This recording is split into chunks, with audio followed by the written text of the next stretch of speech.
ഇരുട്ടാണല്ലോ. അയ്യോ അവൻ മരുന്നുണ്ടടി. അയ്യോ അവൻ മരുന്നടി. അയ്യോ എടി അവള് പെണ്ണടി. അയ്യോ എല്ലാം കൈവിട്ടു. എന്തിനാ എന്തിനാ നോക്കുന്നേ? അയ്യോ എടി മോശം.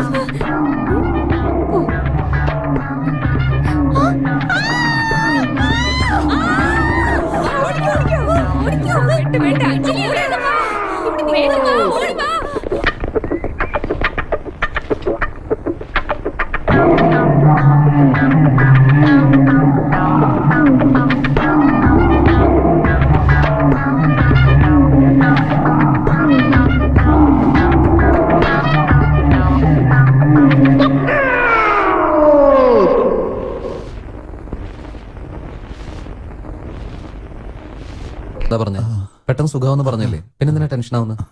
രാജ എങ്ങനെ ഉണ്ടാ? സമാധാനം എടുത്തിരിക്കും, ഞാൻ വരാം. എന്താടാ മരുന്നൊക്കെ കറക്റ്റ് ആയിട്ട് കഴിക്കുന്നുണ്ടോ? Very good.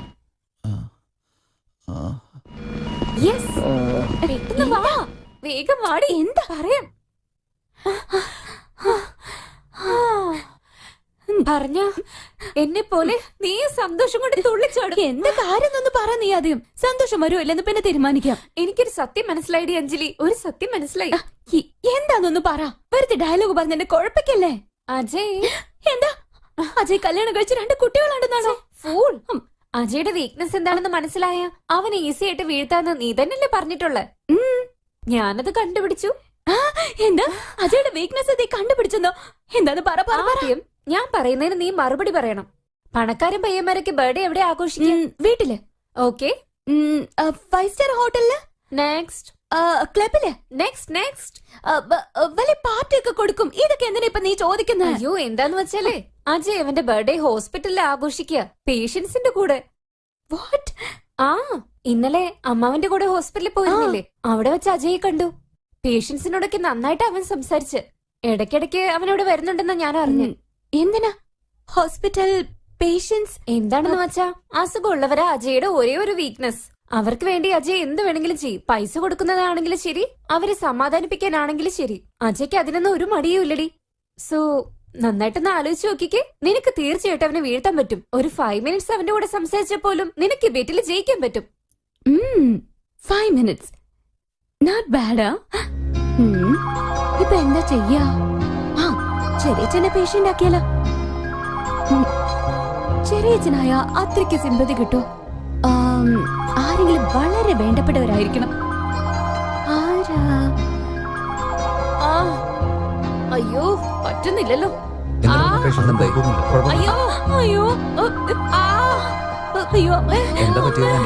വേദന എടുക്കുന്നേ, തലവേദന എടുക്കുന്നേ. കാല് കാണിച്ചിട്ട് തലവേദന എന്ന് പറയുന്നത് അത് മാറി മാറി വേദനിക്കുന്നു. അയ്യോ എന്റെ വേദനയെ പറ്റി പോലും ഞാൻ ആലോചിക്കുന്നില്ല. എന്റെ മോള് അഞ്ജലിയില്ലേ, അവളെ പറ്റി ഓർത്ത എന്റെ വിഷമം. 2 ഡേയ്സ് 2 ദിവസമായി അവളൊന്നും കഴിച്ചിട്ടില്ല മോനെ. എന്റെ അടുത്തിരുന്ന് കരഞ്ഞോണ്ടേയിരിക്കുക. അതെ മോനെ, പ്രോമിസ്, സത്യമായിട്ടും. അവളെ വെളിയിൽ കൊണ്ടുപോയിട്ട് എന്തെങ്കിലും ഒന്ന് മേടിച്ചു കൊടുക്കോ മോനെ. ദയവ് ചെയ്ത് കൂട്ടിക്കൊണ്ടുപോ. ജസ്റ്റ് 5 മിനിറ്റ്സ്, 5 മിനിറ്റ് കൂട്ടിക്കൊണ്ടു പോ മോനെ. കൂട്ടിട്ട് പോടാ. വിഷമിക്കണ്ട, മോളുടെ ഫുഡിന്റെ കാര്യമല്ലേ, ഞാനിപ്പോ ശരിയാക്കാം. ഒരുപാട് നന്ദി മോനെ. നേഴ്സ്, ഇവരെ കൂട്ടിക്കൊണ്ടുപോയി കഴിക്കാൻ എന്തെങ്കിലും വാങ്ങിച്ചു കൊടുക്കും. പെട്ടെന്ന് അവിടെ വേഗം പോ. ഒന്നും പേടിക്കേണ്ട കാര്യമില്ല. നേഴ്സിനോട് പറഞ്ഞിട്ടുണ്ട്, പുള്ളിക്കാരി മോളെ പോയി ഫുഡൊക്കെ വാങ്ങിച്ചു കൊടുക്കും.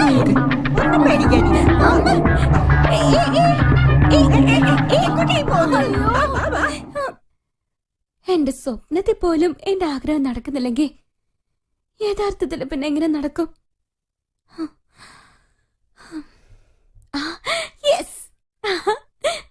ആദ്യമേ എനിക്ക് എന്താ ഇത് തോന്നാഞ്ഞ്?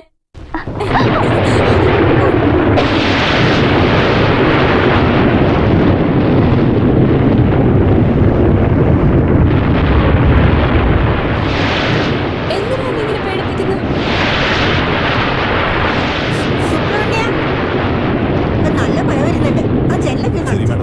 മാഡം ഇന്ന് സാറ് വരാൻ ലേറ്റ് ആവും. അറിഞ്ഞൂടല്ലോ, ഞാനൊന്ന് ഫോൺ ചെയ്ത് നോക്കട്ടെ. ഹലോ, ഇപ്പൊ സമയം എത്രയെന്നറിയാവോ? ഇടിയും മിന്നലും ഒക്കെ എന്ത് ചെയ്യാ അവിടെ? ദേഷ്യപ്പെടല്ലേ, ഒരു എമർജൻസി ഓപ്പറേഷൻ ചെയ്യാനുണ്ടായിരുന്നു. അജയ് ഇതുവരെ വീട്ടിൽ വന്നില്ല. എങ്ങോട്ടാ പോയെന്നും അറിയില്ല. പറയാൻ മറന്നുപോയി, അവർ ഫ്രണ്ട്സിന്റെ കൂടെ തിരുവനന്തപുരത്തോട്ട് പോയതാ. അച്ഛനും കണക്കാ മോനും കണക്കാ, രണ്ടുപേരും സംസാരിച്ച് പ്ലാൻ മാറ്റിക്കൊണ്ടേയിരിക്കും. എന്നോട് പറയുകയുമില്ല. ഞാനിവിടെ ഒറ്റയ്ക്കിരുന്ന് എന്ത് ചെയ്യാനാ? മഴയാണെങ്കിൽ ഡ്രൈവ് ചെയ്യണ്ടെന്ന് ഞാൻ അവനോട് പറഞ്ഞത്. ഡോണ്ട് ഗെറ്റ് അപ്സെറ്റ്, ഞാൻ ഉടനെ എത്തിക്കോളാം. ആ, വേഗം ചെയ്തു തീർക്കാൻ നോക്ക്.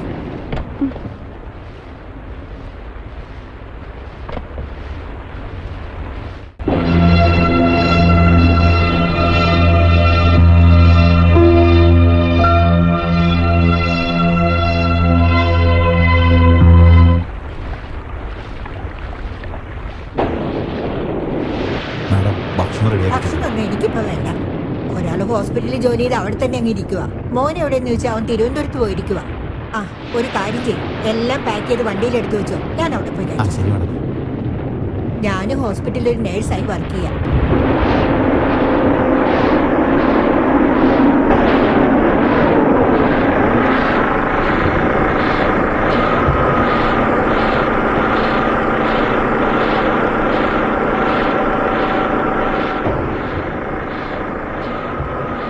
വരൂ madam, everything is okay, don't worry. അതല്ല, ഡോക്ടർ ഒന്നും കഴിച്ചിട്ടില്ല. ഡോക്ടറെ വിളിച്ചിട്ട് വരട്ടെ? വേണ്ട വേണ്ട, അവരുടെ റൂമിൽ വെയിറ്റ് ചെയ്യാം. വരൂ. Thank you. മാഡം ഇതെവിടെ വെക്കണ്ടേ? അവിടെ വെക്കാം. എന്തൊരു ഇടിയല്ലേ. ഇതുപോലുള്ള കാലാവസ്ഥയിൽ ചൂടായിട്ട് ഒരു കോഫി കുടിച്ചാൽ വേണ്ട നല്ലതാ. വേണ്ട വേണ്ട. ഞാനുണ്ടാക്കിയ കോഫി മാഡത്തിന് ഇഷ്ടപ്പെടും. ഓക്കെ, എന്നെ ഉറങ്ങാൻ സമ്മതിക്കില്ലെന്ന് മനസ്സിലായി. നിങ്ങളുടെ മോൻ എങ്ങനെയുണ്ട്? നന്നായിരിക്കുന്നു. കൊള്ളാലോ മാഡം, എന്റെ മോനെ പറ്റി ഓർത്തല്ലോ. എങ്ങനെ മറക്കും? അവന് ചെറിയ പനി വന്നതിന് കരഞ്ഞ് ലോകം മുഴുവൻ അറിയിച്ചില്ലേ? ഇപ്പൊ അതുപോലൊന്നുമല്ല, നല്ല ധൈര്യമുണ്ട്. അതിന് കാരണം മാഡത്തിന്റെ അടുത്തുനിന്നാ പഠിച്ചത്. എന്നാലും മാഡത്തിനും ഡോക്ടറിനും ഉള്ള ധൈര്യമൊന്നും എനിക്ക് കിട്ടിയിട്ടില്ല. എന്തു പറയാനാ, അദ്ദേഹത്തിന്റെ പ്രൊഫഷൻ ധൈര്യം വേണമല്ലോ. അവരെ കണ്ടിട്ടാണ് ഞാൻ ധൈര്യം എന്താണെന്ന് പഠിച്ചത്. Thank you. എന്തൊക്കെയാണെങ്കിലും സ്വന്തം മോന് വരുമ്പോ ഇത്രയും വലിയ അസുഖമായിട്ടും മാഡത്തിന് എങ്ങനെ സഹിക്കാൻ പറ്റാ? എന്നെ കൊണ്ട് ചിന്തിക്കാൻ പോലും പറ്റില്ല. നിങ്ങൾ ആരെ പറ്റിയാ പറയുന്നേ? നമ്മുടെ അജയ് പറ്റിയ. മാഡത്തിന് ഒരേ ഒരു മകനല്ലേ? അവൻ ഇത്ര സീരിയസ് ആയിട്ടും എമർജൻസി വാർഡിലാണെന്ന് അറിഞ്ഞിട്ടും ഇത്രയും സമാധാനമായിട്ടല്ലേ ഇരിക്കുന്നത്? മാഡത്തിന്റെ ധൈര്യത്തെ സമ്മതിക്കണം. എന്താ പറയുന്നത്? അജയ് അജയ് എമർജൻസി വാർഡിലോ? അവൻ എന്ത് പറ്റി? അജയുടെ അസുഖത്തെ പറ്റി അറിയില്ലേ? ഇല്ല. അവൻ എന്ത് പറ്റി? അവനൊരു കുഴപ്പമില്ല മാഡം, ഒന്നും പറ്റില്ല. ധൈര്യമായിട്ടിരിക്കുക. ഇല്ല, പറഞ്ഞേ പറ്റൂ. നിങ്ങൾ പറഞ്ഞേ പറ്റൂ. Cake madam. ഡോക്ടറെ വിളിക്കൂ. ഡോക്ടറെ വിളിക്ക്. എനിക്ക് ഇപ്പൊ തന്നെ കാണണം. അജയെ പറ്റി മാഡത്തിന് അറിയില്ലെന്ന് എനിക്ക് അറിയില്ലായിരുന്നു. എന്താ പറയുന്നത് ഇവര്? ഇവരെന്താ പറയുന്നത്? അയ്യോ അജയ് എമർജൻസി വാർഡിലാണെന്നോ? തിരുവനന്തപുരത്ത് നിന്ന് വരുമ്പോ അവന് ആക്സിഡന്റ് ആയി. അങ്ങനെയല്ലേ അവൻ എമർജൻസി വാർഡിലായത്? Raji please control yourself. Please control yourself please. അജയ്ക്ക് ആക്സിഡന്റ് ഒന്നും സംഭവിച്ചിട്ടില്ല.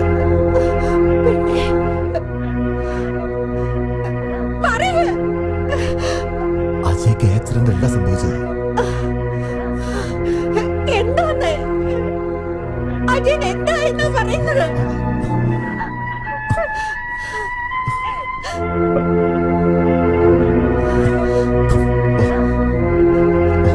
നിങ്ങൾ അങ്ങോട്ട് കൊണ്ടുപോകുന്നത്?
ദൈവമാണ് നമ്മളെല്ലാവരും ഒന്നിച്ച് ചതിച്ചത്.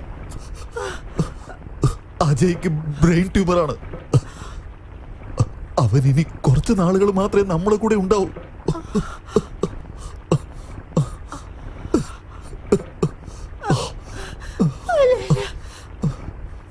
ശരിയല്ല. It's not fair. നമ്മളെല്ലാം വിട്ടിട്ട് പോകുന്നു. No.